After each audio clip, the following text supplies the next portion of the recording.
এই সুন্দর জামাটি তৈরি করেছি 2 বছরের বাচ্চার জন্য। আর এই কাপড়টি কিন্তু একটি ফ্লেক্সিবল কাপড়ের সাইড থেকে বেঁচে যাওয়া কিছুটা অংশ দিয়ে তৈরি করেছি। তা আপনারাও চাইলে কিন্তু জামার কাপড় থেকে বেঁচে যাওয়া ছোট ছোট টুকরো দিয়ে এভাবে সুন্দর করে জামা তৈরি করতে পারেন। হ্যালো এভরিওয়ান, আসসালামু আলাইকুম। আশা করি আপনারা সবাই ভালো আছেন। ময়নার সেলাই ঘরের পক্ষ থেকে আপনাদেরকে স্বাগতম। আজকের এই সুন্দর জামাটি আমি কাটিং এবং সেলাই করে দেখাবো একদম সহজ নিয়মে। আশা করছি আপনারা পাশেই থাকবেন। প্রথমেই আমি এখানে টুকরো কাপড় নিয়ে নিয়েছি। এখানে লম্বায় চওড়ায় আছে 18 ইঞ্চি আর লম্বায় আছে 17 ইঞ্চি। এই যে দেখতে পাচ্ছেন আমি চওড়ায় 18 ইঞ্চি নিয়েছি আর লম্বায় 17 ইঞ্চি নিয়েছি। আর কাপড়টি ডাবল ভাঁজে আছে। ডাবল ভাঁজে কাপড়টি রেখে এভাবে আমি 4 ভাঁজে ভাঁজ দিয়ে নেব। যেহেতু এটা আমি আগে থেকেই কাটিং করে রেখেছিলাম, আপনাদেরকে শুধু মেজারমেন্ট দেখিয়ে দিলাম। তো এইখানে আর কোনো কাজ নেই। এখন বুকের যে পার্টটা কাটিং করব আমরা, বুকের যে পার্ট, সেই পার্টটা ডাবল ভাঁজ দিয়ে নিলাম। এই যে দেখেন এখানে ডাবল ভাঁজে রেখেছি। আর এই কাপড়টা চওড়ায় আছে, লম্বায় আছে 7 ইঞ্চি।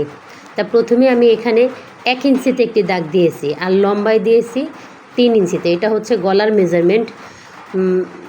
গলার মেজারমেন্ট আমি প্রথমে 1 ইঞ্চিতে দাগ দিয়ে তারপরে লম্বায় 3 ইঞ্চিতে দাগ দিয়েছি। এখন শোল্ডারে 3 ইঞ্চিতে দাগ দিয়েছি আর হাতার মাপের জন্য 4 ইঞ্চিতে দাগ দিয়েছি। যেহেতু এখানে 2 বছরের বাচ্চার জন্য আমরা জামা তৈরি করছি, সেহেতু অবশ্যই আপনি মেজারমেন্টগুলো ফলো করবেন।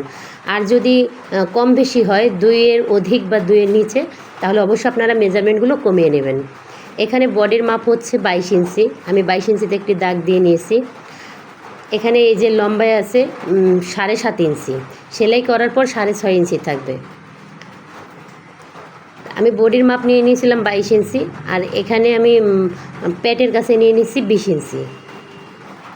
এখন শেপে শেপে কাপড়টা কাটিং করে নেব। এখানে কিন্তু শুধু সামনের পার্ট কাটিং করা হচ্ছে। আপনারা প্রথমে দেখেছেন যে আমি 2 ভাঁজে কাপড়টি নিয়েছি। কাটিং করা হয়ে গেল সামনের পার্ট। এখন পিছনের পার্টটা কীভাবে কাটিং করতে হবে আপনারা অবশ্যই খেয়াল করে দেখবেন। যদি স্কিপ করেন তাহলে কিন্তু অনেক মেইন পয়েন্টগুলো আপনারা বাদ দিয়ে চলে যেতে পারেন। সেজন্য বলবো আপনারা স্কিপ করবেন না। দেখেন একইভাবে কিন্তু আমি সামনের পার্টটা কাটিং করেছিলাম। সেই সামনের পার্টটা এইভাবে পেছনের পার্ট কাটিং করার সময় এভাবে বসিয়ে নিতে হবে। খোলা সাইডের সাথে মিশিয়ে নিতে হবে আর বন্ধ সাইডটা বন্ধই রাখতে হবে। এখানে আমি গলার জন্য নিয়েছি 2 ইঞ্চি।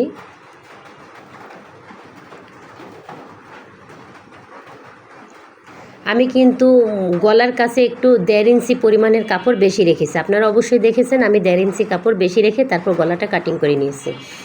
এই কাপড়টা পরবর্তীতে আমরা বুতাম এবং বাটন সেলাই করার কাজে লাগাবো। এই যে হাতার শেপটাও কাটিং করে নিয়েছি। এখান থেকে 1/2 ইঞ্চি কাপড় কাটিং করে ফেলে দিতে হবে। তা আমাদের বুকের পার্টগুলো কাটিং করা হয়ে গিয়েছে। এখন আমরা গলায় এবং হাতায় পাইপিং দেব, সেজন্য পাইপিং কাটিং করে নেব। আর যেহেতু এটা আমাদের জামার থেকে বেঁচে যাওয়া টুকরো কাপড়, সেহেতু আমরা পাইপিংয়ের ক্ষেত্রে 1 কালার কাপড় ব্যবহার করব। আর এই 1 কালার কাপড়টাও কিন্তু সালোয়ারের সাইড থেকে বেঁচে যাওয়া একটি টুকরো কাপড়। আর আমি যেহেতু ঘরে টেলারিং কাজ করি, আমার ঘরে অবশ্যই এরকমের কাপড় থাকে। আর আপনারা যারা ঘরে টেলার্সের কাজ করেন তারা অবশ্যই 1 কালার কাপড়গুলো রেখে দেবেন। তাহলে এইভাবে সুন্দর করে পাইপিং সেলাই করতে পারবেন, বিভিন্ন রকমের ডিজাইন করতে পারবেন। তাই এই যে দেখেন পাইপিংয়ের কাপড়টি অবশ্যই কোনাকুনি কাটতে হবে। এভাবে টেনে দেখতে হবে যে কাপড়টি মানে লম্বা হয় কি না। আপনাদের খেয়াল রাখতে হবে পাইপিংয়ের কাপড় কিন্তু সবসময় কোনাকুনি কাটতে হয়। তো এই যে দেখেন পাইপিংয়ের কাপড় কিন্তু আমি এখানে 4 পার্টে কাটিং করে নিয়েছি। 2টা পার্ট একসাথে বসিয়ে তারপর কাটিং করে নিয়েছিলাম। এখন আমি চলে আসবো সেলাই করতে। তা প্রথমেই আমরা যে বুকের পার্টগুলো আছে এই বুকের পার্টগুলো আমরা সেলাই করে নেব। তা প্রথমে এই যে ব্যাক পার্ট, যে পিছনের পার্টটা আমরা 1.5 ইঞ্চি বেশি রেখেছিলাম, সেখান থেকে মাঝখান থেকে কাটিং করে নিয়েছি। এখন কাটিং করে এইভাবে আমরা শোল্ডারটা সেলাই করে নেব। আপনাদের যদি কোথাও বুঝতে কোনো সমস্যা হয় অবশ্যই কমেন্ট করবেন, আমি কমেন্টে রিপ্লাই দেবো ইনশাল্লাহ। তা শোল্ডার জয়েন করে নিয়েছি। এখন এই যে বাড়তি রেখেছিলাম 1.5 ইঞ্চি, সেই 1.5 ইঞ্চি কিন্তু এভাবে 1/2 ইঞ্চি ভেঙে তারপর আবার 1 ইঞ্চি করে এভাবে সেলাই দিয়ে নিতে হবে। 2টা পার্টই একইভাবে সেলাই করে নিতে হবে। দুইটা সাইড এইভাবে সেলাই করার পরে কিন্তু একদম এক সমান হয়ে যাবে, সামনের পার্ট আর পিছনের পার্ট কিন্তু এক সমান হয়ে যাবে, তখন আর কোনো বাড়তি অ্যালাউন্স থাকবে না। তাই যে দেখেন আমি কিন্তু এক সমান হয়ে গেছে, আপনাদেরকে দেখিয়ে দিচ্ছি। এখন আমি পাইপিং জয়েন করে নেব। আর এই পাইপিংটা দেওয়ার ফলে কিন্তু জামার ডিজাইনটা আরেকটু সুন্দর হয়ে যাবে এবং বোঝাই যাবে না যে এটি একটি টুকরা কাপড়ের জামা তৈরি হয়েছে। আর এই পাইপিংটা সেলাইয়ের ক্ষেত্রে আপনারা অবশ্যই আস্তে আস্তে সেলাই করবেন, যাতে শেপটা নষ্ট না হয়।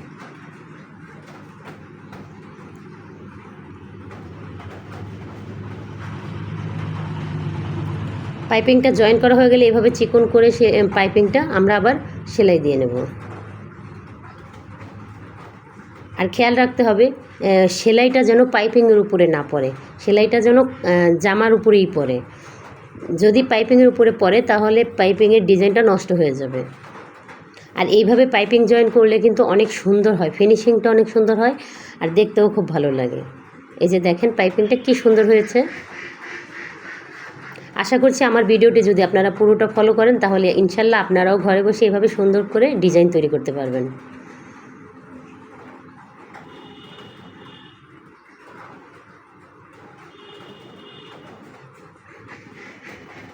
তারও একটি সাইড আমি এভাবে পাইপিং জয়েন করে সেলাই করে নিচ্ছি।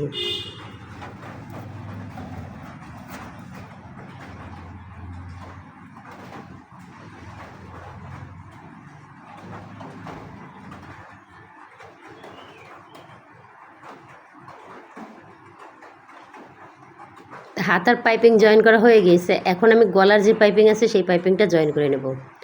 আর গলায় পাইপিং জয়েন করার সময় অবশ্যই খেয়াল রাখতে হবে 1/2 ইঞ্চি কাপড় উল্টো করে ভেঙে নিতে হবে, আর তা না হলে কাঁচা বের হয়ে যাবে। এভাবে 1/2 ইঞ্চি কাপড় ভেঙে নিতে হবে। শেপের জায়গাগুলো অবশ্যই আপনারা ধৈর্য সহিত আস্তে আস্তে করে সেলাই করবেন, টানাটানি করা যাবে না। পাইপিংও টানা যাবে না, জামার কাপড়ও টানা যাবে না। আস্তে আস্তে শেপটা ঘুরিয়ে ঘুরিয়ে সেলাই করবেন।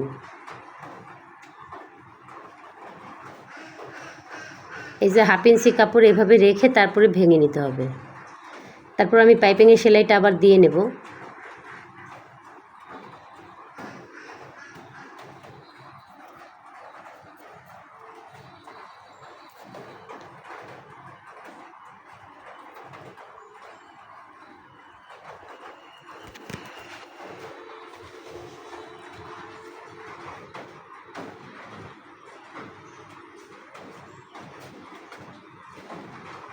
এই যে 1/2 ইঞ্চি কাপড় রেখেছিলাম, 1/2 ইঞ্চি কাপড় আমি ভেঙে ভিতরে দিয়ে তারপর সেলাই দিয়ে নিচ্ছি।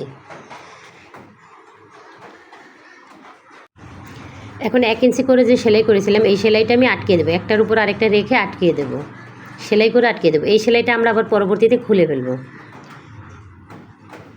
এই যে আমার বুকের পার্টটা কমপ্লিট হয়ে গিয়েছে, এখন আমরা নিচের পার্ট তৈরি করব। তার আগে আমি একটু মেজারমেন্ট করে নিচ্ছি যে বুকের পার্টটা আমার মেজারমেন্ট অনুযায়ী ঠিক আছে কিনা।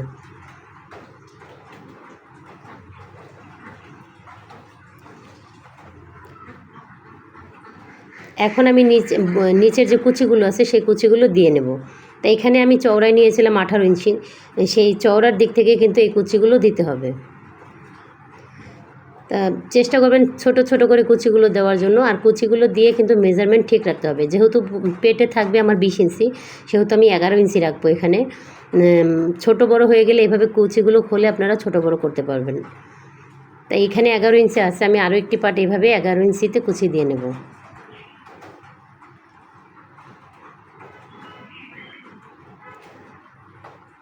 এটাও আমার 11 ইঞ্চি আছে। এখন আমি বুকের পার্টের সাথে এইভাবে জয়েন করে নেব।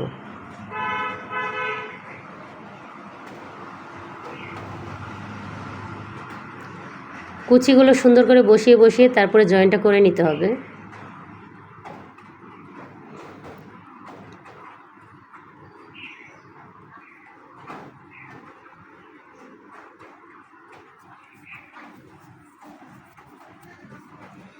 জয়েন করা হয়ে গেলে আরেকটি চাপ সেলাই দিয়ে নিতে হবে। 1 ফিট অনুযায়ী একটি চাপ সেলাই দিয়ে নেবেন, তাহলে দেখতে ফিনিশিংটা আরও সুন্দর হবে।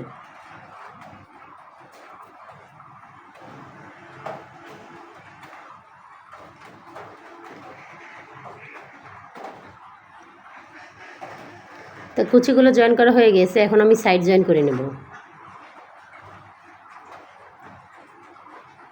বডির মাপ হচ্ছে 22 ইঞ্চি, আমি 22 ইঞ্চি 11তে একটি দাগ দিয়ে তারপর সেখানে আমি সাইড জয়েন করে নিচ্ছি। আপনারা যারা আমার ভিডিওটা দেখছেন তাদেরকে অসংখ্য ধন্যবাদ, আর আমার চ্যানেলটি যারা সাবস্ক্রাইব করেছেন তাদেরকেও অসংখ্য ধন্যবাদ। আর যারা এখনও চ্যানেলটি সাবস্ক্রাইব করেনি, আশা করছি তারা চ্যানেলটি সাবস্ক্রাইব করে দেবেন এবং বেল আইকন বাজিয়ে পাশেই থাকবেন। আর আপনারা যদি এই ভিডিও দেখে অবশ্যই কিছু শিখতে পারেন তাহলে অবশ্যই ভিডিওটি শেয়ার করে দেবেন, যাতে আপনাদের পাশাপাশি আরও অনেকেই এই ভিডিওটা দেখতে পারে এবং কাজটা শিখতে পারে।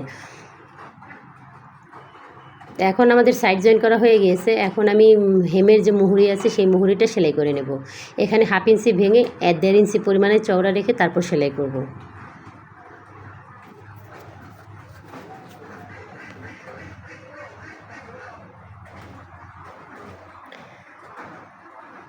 তা জামাটি কিন্তু কমপ্লিট হয়ে গিয়েছে। এখন আমি আপনাদেরকে দেখাবো কিভাবে বাটন এবং বোতাম লাগাতে হবে। পিছনে কিন্তু আমি 2টা ঘাট করেছিলাম, সেই ঘাটের সেলাইটা আমি খুলে নিয়েছি।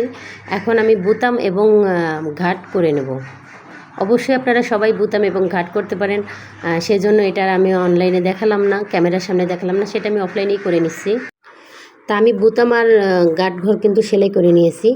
এখন হচ্ছে কি সামনে আমি একটি ডিজাইন করব, সেটা হচ্ছে আপনাদের কাছে যদি লেস ফিতা থাকে আপনারা লেস দিয়ে এভাবে ডিজাইন করে নিতে পারেন, কিংবা আপনারা চাইলে বোতাম দিয়ে কাপড় পেঁচিয়ে যেভাবে একটা ডিজাইন করে সেটাও করে নিতে পারেন।